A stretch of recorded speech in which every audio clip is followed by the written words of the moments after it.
Hello, welcome to Guide Glimpse. Valorant banner tutorial. Hi guys, today I'll be showing you Valorant banner tutorial.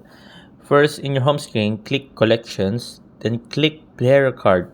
Once you pick your player card, you are now available to choose any banners that you want. As you can see on my left, I have many banners because I've been playing this quite a while. Right now, I'm gonna choose this banner right here and make it my favorite. And right here, you can see titles. You can add titles to your banner. There we go. I'm gonna add mine Slay. And at the level borders, you can add a design to your level to show to others how long have you been playing the game, like me. And here, this will allow you to hide your level border from other players. And once it has a check, it will show them your level. If it doesn't have a check, it will not show your level. So yeah, that's about it. Thank you guys.